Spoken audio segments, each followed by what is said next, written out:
Hi, it's Leithia from Farmview Creators. Today we're going to work on this vintage lantern from the Rust Covered Cottage by Christina. It stands 15 inches tall. It is an amazing kit.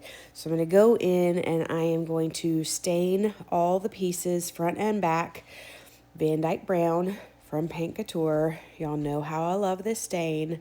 It's my favorite. And it is like 3 layers wide when you get the base and the top on. So I did the top of the second layer, the top of the pieces that go on the front, and then the back of that back layer. And I'm going to get those little pieces glued on, but I'm not gluing on the back of it yet. After that was really dry, I am going in with my FolkArt Crackle medium. I shook this and shook this and shook this. I'm putting a heavy layer because I want some large crackle for this. And then for the actual part that would be metal, I guess, or wood on the lantern, I went in with my Real Milk Paint Company's clear soft wax because I'm going to distress. Now I'm going in with Paint Couture's Misty Fjord. This is an acrylic mineral, giving that a really good dry. I'm only doing 1 coat of that, and I was not going for full coverage because I want that aged look. And now I'm topping it with Driftwood, which is another Paint Couture Mineral Acrylic. Trying not to bump that crackle medium in the middle. It's going to take an hour to dry. I also was trying to keep my heat away from it because I don't like force drying it. I think it messes up the crackle.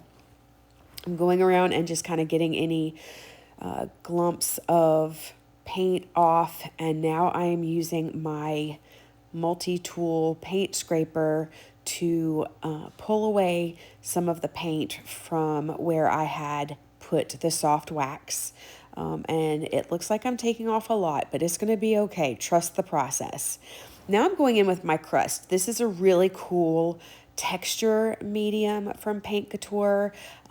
It's soft and grainy, if that makes sense. And I like to apply it with my fingers, and I just kind of hit around anywhere where I wanted some texture. And now I'm going in with Spanish Sunrise and Farmhouse Linen to kind of give that glow on top of the crackle, and you can see it happening. Oh, it's so fun to watch. It's my favorite part. I did try not to overly brush on top of the crackle medium because sometimes if you do that, if you work it too much, you're not going to get good crackle.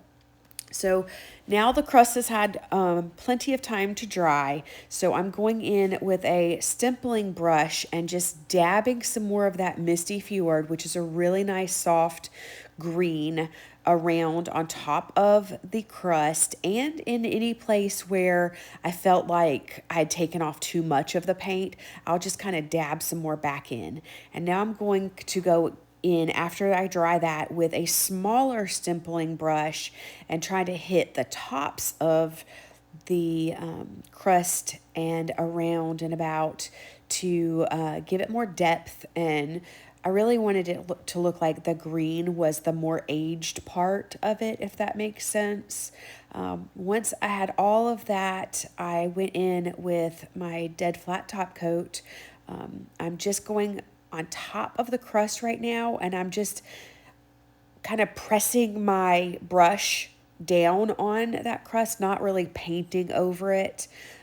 Once I had kind of applied a bunch of that, I went back and I did 2 really thick coats of Dead Flat over the crackle of the lantern because I knew I wanted to do this transfer.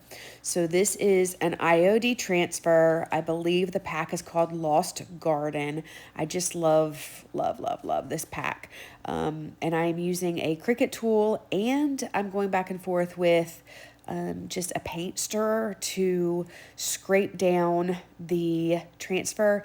You can tell when the transfer is ready to lift because you can kind of see the image goes kind of milky almost when it separates from that transfer. So there you have it. I am going to trim up where some of it was overhanging with my sandpaper, and I just gave a little brush across the whole thing because there is some kind of adhesive around the flowers that you want to get off a little bit. Then I'm gluing that bottom piece on there, really pressing down so it adheres well. And then I'm going to go over top of the transfer with the dead flat, and I did go around the edges there because I wanted to make sure that where the flowers were going off of the lantern that it really stuck well. This is a super fun project. Again, it stands 15 inches tall. Love, love, love it. I hope you do too. If you liked this video, be sure to like and subscribe and always leave me a comment. Thanks for watching.